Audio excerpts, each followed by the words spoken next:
ስለዚህ አስጨንቅም እነ ማስረሻ ሰጤም እነ አንለም የቶችም ሁሎችም እነ አሁን ዶክመንታሪ እየተዘጋጀ ነው የኮሎኔል ፋንታው ሟባ እነሱም ያሉት ምንድነው ከህዋት ጋር ከሻቢያ ጋር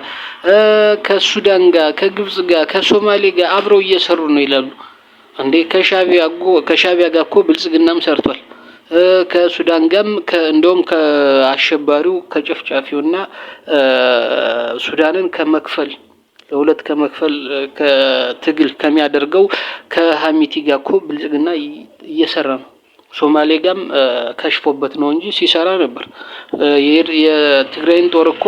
ከሶማሊያ ተበድሮ ነበር አይደል በትግራይ ጦርነት ጊዜ እኮ ከሶማሊያ ኃይል ገብቷል ወደ ትግራይ ከግብጽ ጋር እኮ እርዳታ ሲቀበል የነበረ አብይ እንኳን ያልሰሩትም ቢሰሩትም እንኳን ማለት ነው ስለዚህ አማራ አንድነት ከፈለገው ሲፈጥር ከህዋት ጋርም እኮ መጀመሪያ ወደ አማራ ክልል አብረን እንግባና ወልቃይትና ራያን ወሰጅ ብሏል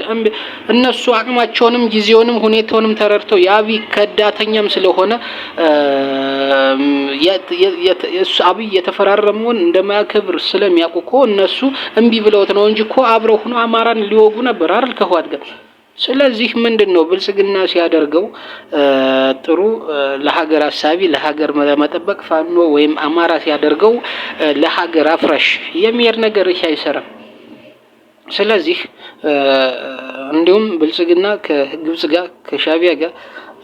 ከሱዳን ጋር ከሚያደርገው ግንኙነት ይልቅ ከሶማሊያ ጋር ብልጽግና ከሚያደርገው ግንኙነት ይልቅ ፋኖ የሚያደርገው ለሀገር አንድነት ይበልጥ ይጠቅማል ምክንያቱም ብልጽግና ለመጨፍጨፍ የራሱን ዜጋ የራሱን ሉዓላዊነት አስደፍሮ ዜጋውን ለመጨፍጨፍ ነው ብልጽግና የሚያደርገው ፋኖ ግን ቢያደርገውም አላደረገውም እንጂ ቢያደርገው ለኔ ምኞቴ ነው ነገር ግን ቢያደርገው ለአንድነት ሀገሪቷን እንደ ሀገር ለማስቀጠል ኢትዮጵያንን በአንድነትና በእኩልነት ለመምራትና ለማስቀጠል እስከሆነ ድረስ ቢያደርጉት ለኔ ደስታዬ ነው ነገር ግን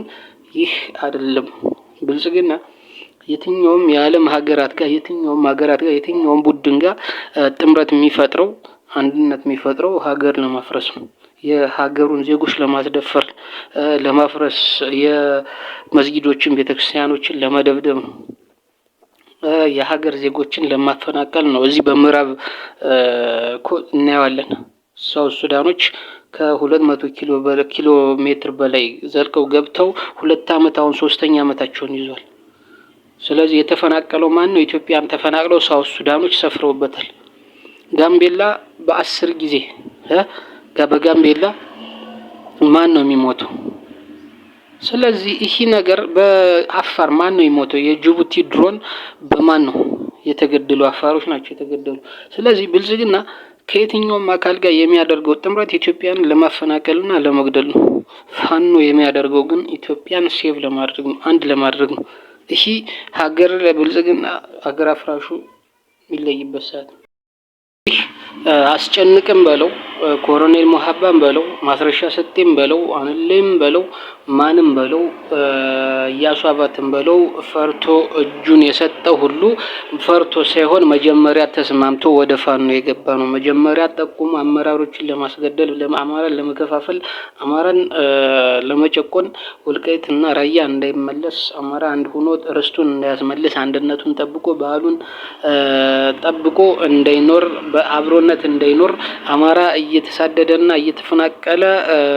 ሀብት ንብረቱ እየተዘረፈ እንዲኖር የተባበረው ነው ሲተባበር የነበረው ሁላ ነው ከጠላት ጋር ሲተባበር የነበረው ነው አሁን እየገባ ያለው እነሱ ከህዋት ጋር ከግብጽ ጋር የሚሉት ምንም ውሃ አይቋጥርም